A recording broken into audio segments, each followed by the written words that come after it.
High court serious. ఇటీవల ఇంట్లోకి ప్రవేశించి కుక్కల దాడిలో మరణించిన 82 సంవత్సరాల వృద్ధురాలి సంఘటన అందరి హృదయాలను కలిచివేసింది.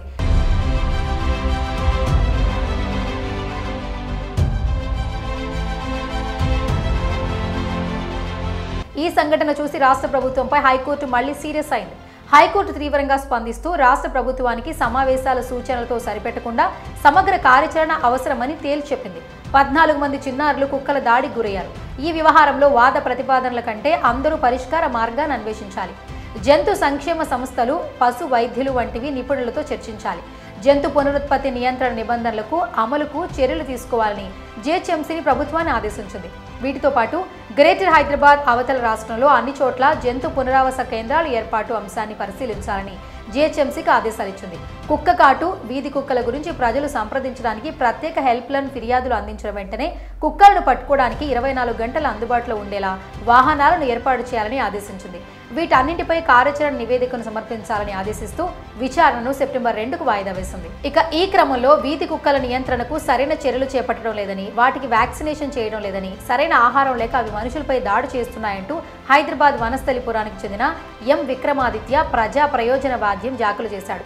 గత ఏడాది ఫిబ్రవరిలో 19న బాగ్ అంబర్పేటలో పాఠశాల విద్యార్థిపై కుక్కలు దాడి చేయడంతో మృతి చెందిన సంఘటనపై పత్రికల్లో వచ్చిన కథనాన్ని హైకోర్టు ప్రజా ప్రయోజన వ్యాజ్యంగా పరిగణలోకి తీసుకుంది. ఈ పిటిషన్లపై ప్రధాన న్యాయమూర్తి జస్టిస్ అలోక్ ఆరాధే, జస్టిస్ శ్రీనివాసరావుతో కూడిన ధర్మాసనం శుక్రవారం విచారణ చేపట్టింది.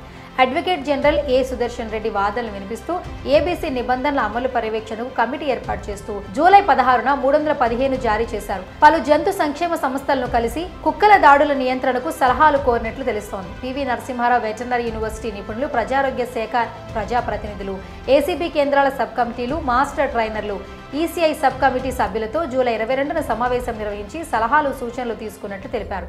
ఇక ఏసీబీ నిబంధనల ప్రకారం జీహెచ్ఎంసీ స్థానిక సంస్థలు తగినన్ని షెల్టర్లు, వెటర్నరీ ఆసుపత్రులు, కుక్కల తరలింపుకు వ్యాన్లు, మొబైల్ ఆపరేషన్ థియేటర్, స్టెరిలైజేషన్ వ్యాన్లు, ఆపరేషన్ తరువాత జంతువులను ఉంచడానికి సంరక్షణ కేంద్రాలు ఏర్పాటు చేయాల్సి ఉందని హైకోర్టు స్పష్టం చేసింది. స్థానిక సంస్థలు తమ సిబ్బందితో జంతు పునరుత్పత్తి నియంత్రణ కార్యక్రమాలు చేపట్టాల్సి ఉంది. స్పెషల్ పర్పస్ వెహికల్ ఏర్పాటు చేసి ప్రాజెక్ట్ ఇన్ఛార్జి నియమించాల్సి ఉంది. ఏసీబీ నిబంధనలో 11 ప్రకారం కుక్కల్ని పట్టుకుని స్టెరిలైజేషన్, టీకాల నిమిత్తం పట్టుకుంటే అది పూర్తయ్యాక అక్కడే వదిలిపెట్టాలని, పునరావాసం కోసం పట్టుకుంటే వదిలిపెట్టాల్సిన అవసరం లేదని హైకోర్టు సూచించింది.